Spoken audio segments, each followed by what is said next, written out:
secondary of a lot of my meads. And I really do notice a difference when I ferment that same mead with oak and without oak. But the oak character is so subtle. It is just so, like, mixed into the complexity. Nobody's never going to pick up that as oak in there, but they know that something's in there because the characters of the wood is coming out. And not all characters of wood are wood. You can get vanilla. You can get cinnamon. You can get flavors from wood just like you will get from a spice. And I think that's something that people don't play around with when they're trying to think about how can I add some layers and how can I add some complexity to my meat. Yeah. And it's that was one thing I learned early on too, is that adding the right kind of oak actually gave me better vanilla flavor than a vanilla bean. Yeah. Yeah, that's very true. Absolutely. And people don't realize that there is I found the article, by the way. I'm going to go ahead and link it on the show page for this episode. But a lot of people don't realize that there is a method to using it that makes it that makes it work better, that makes it easier to do it. And I see so many posts that are like, well, I threw it in, now it's like all oak, so it's like chateau plywood, and to use it ages out. Yeah, to eventually. use AJ's phrase, yeah. But there's a eventually. Someone else came up with that. I can't remember who to credit it to though. But chateau plywood, yes, indeed. Yeah, but it's you can do it, and you can do it easily. I mean, I love using oak, but then there's the whole cubes versus staves versus spirals, and there's a lot of conversation around that. So it just depends on what you're trying to do. Well, absolutely, and it's just one of those things you just got to play around.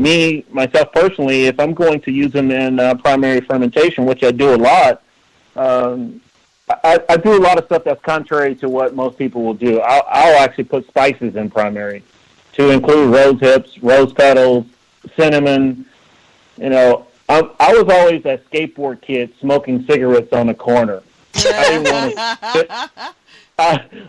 I did not want to fit in with the establishment. So if you're doing it in secondary, I want to do it in primary just because I want to say that I did it. So, but being that anti-figure, you actually come up with some better ways to do things, and there's just some magic that happens in primary with stuff, even spices, to where I haven't been able to get some of that complexity in secondary. I don't know, it's just something about the yeast. It's yeast love. If I can go back to school to get a degree, I want to be a PhD in yeast study because I just love me some yeast. Have you read? But it's too late. Have you read? Oh God, now I'm drawing a blank on his name. He owns Makana Winery in South Africa, and he's got a PhD in fermentation.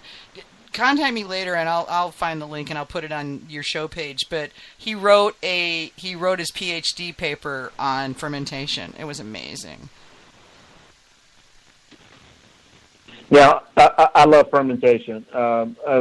That's my favorite part of the meat making process. It's where I spend the majority of my time is, learning the dynamics of yeast and being able to talk to Ken a few weeks ago. That was, it's nice to know that I'm not alone. He loves yeast just as much as I do. Oh yeah. I really love that part, and that's something that's very fascinating to me.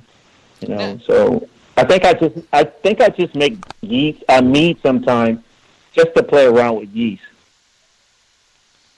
Well, there's so many options, and so I keep many meaning new to do ones. that. Yeah. There's so many new ones that have come out that I haven't even had a chance to play with yet, and I keep looking at them going, oh my God, I'm just gonna have to pin my feet to the floor and stay home long enough to make 20 different meads with all these new yeast just to see what they do.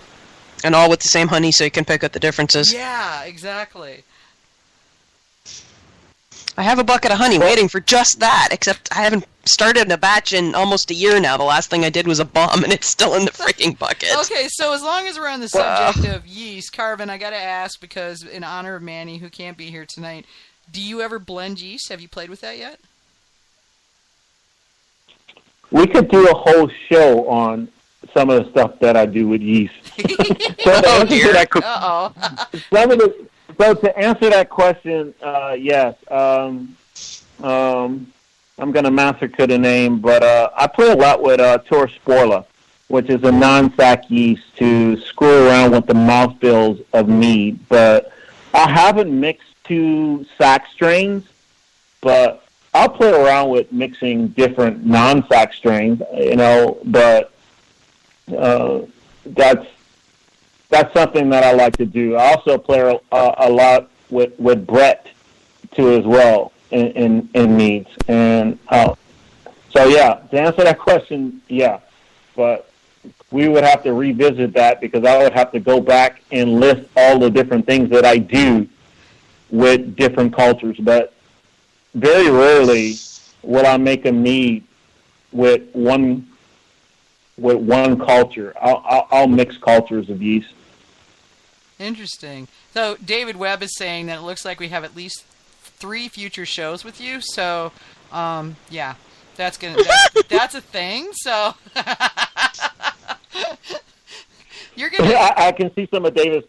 I can see some of David's comments. One of the things that I like to do with, and if anybody's been over to my house, which not most people have, I keep honey in like squeezable bottles on my counter, and I also keep oak.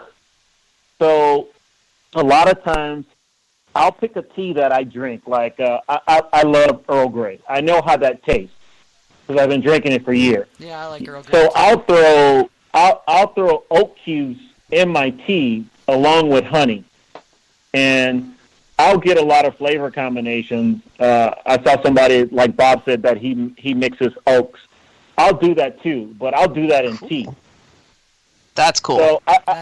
I do a lot of experimentation with teas and smoothies, and that kind of helps me get some of the crazy stuff out of my mind into, well, how is this really going to taste? So do you add spices too if you're trying to figure that out? Because that's what I did when I was trying to figure out what spice would work with something. Was I made a tea with it, added the honey, and then tried all the different spices I had in the spice rack. Yeah, I'll do that too as well. I got a spice store that's in downtown Mesa where I live called Southwest Herb, and I go there a lot. I get a lot of my spices from those guys, and I'll go there and I'll pick their brain. The owner there is just magnificent, and she stops me from killing myself and making myself sick. Because, Carvin, you're in Mesa, Arizona. Where is that from Prescott? I thought that you're going to be there. I'm probably about a 90-minute drive from Jeff over there at Superstition. Oh, so, dude, we still got to get together if you're in town when I'm there. I'm there the 27th to the 29th of July, so look at your calendar. Not right now. We'll talk later. I'll see if I'm there, and I will definitely try to come up there and bring some meads. I've been promising Jeff that I will bring him some meads anyway. So there you go. I'll tell you one of the places you have to go and up there is this local honey store. It's called the Honey Man. You can't miss it. It's coming into Prescott. That guy, he's an old beekeeper, 40 years old. Been beekeeping for 40 years, and that guy has some amazing honey. I get a lot of the honeys from my mead from him. I try to use local honeys where I can, except for my Tupelo. I get that from Sleeping Bear. Yeah. Those guys make great honey too as well. Yeah. But that guy has some. He calls it Prescott wildflower honey, but it's actually a mix of like a native buckwheat that grows wild in Prescott, mixed with some clover and something else. And it's the mildest buckwheat you will ever have. It's so dark and yummy, and you can only get it from him. Huh. He also has some sage up there, and his mesquite honey is the best mesquite honey I've ever had. So, I know you're going up there to visit Jeff, but that guy has some very unique honeys and he doesn't ship. Matter of fact, I got to go get him and ship them to people because he doesn't ship. He's so set in his ways and he makes so much money he doesn't have to. But that guy has some unique honeys, and you're in for a treat if you go into a store. Yeah, you said it's the Honey Man, right? It's the Honey Man. Okay, I got him on the list. I will hunt him down and go because I'm gonna hit Jeff's place and now the Honey Man, but I'm also going down to Arizona Mead Company down in Chandler. So if you're going to be in Chandler, you're actually going to be 10 minutes away from my house. Fantabulous. Then if you're in town, we totally got to connect up. I would look forward to that. That would be awesome. But if you're coming over to my house, you probably better add an extra day on your trip because nobody gets out of my house without an Uber or some kind of assisted vehicle. Yeah, I was saying the hubby will be staying back at the rig with the dogs while I'm out wandering around. So yeah, it might be a here, let me nap on your couch for a few hours so I could drive. Yeah, I don't know. I could probably push things because that's towards the end of the trip. So I could, if I had to, I could add an extra day and just push everything out a day. But I have to be in Santa Fe with Falcon Mead for a couple days too, and I'll just have to update Jeff because we're doing a collab there, which I'm so excited about. Awesome. Yeah. So, did we get any more questions? Just lots of comments. The live chat's blowing up, man. People are just you sparked a lot of conversation, which is cool. So, all right. So coming back to the sort of the original premise that you and I talked about before, with the fermentation doesn't have to go long. Let's kind of dig a little bit into some best practices, no matter what. Because you've got processes that you're using. So let's talk best practices here. Well, first of all, rehydration. There's still a lot of people who just don't rehydrate their yeast. And rehydrate your yeast, use Go Firm, and take it a step further and temper your must. I try to pull some must from the mead, and I try to get that within 10 degrees of pitching temp.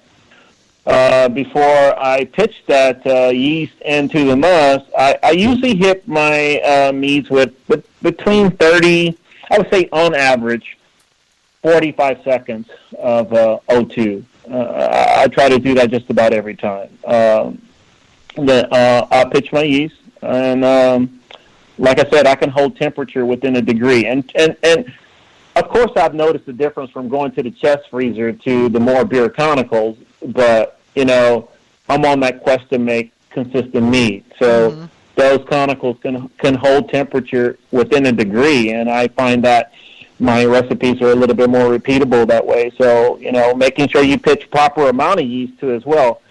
I pitch between 3 and 5 grams per gallon. I would say on average I pitch 5. I know that's a lot more than most people, but you know what? I like the results. Everybody got their way of doing it, but I usually pitch about 5 grams per gallon. Yeast is cheap, and I'm trying to give my yeast the best opportunity to compete against the Dark Lord Baltimore, which I call the must. So he who shall not be named. if I can load them up with Patronus charms and whatever they need for battle, I am going to do that. And 5 grams per gallon works for me. So we have to ask, what is your Patronus? if you know what? If I had to have a Patronus, I would have wanted to be a leprechaun. And here's the reason why. I really don't want you to know you're about to get your ass kicked. And nobody's going to run from a leprechaun. I don't know. Have you watched American Gods?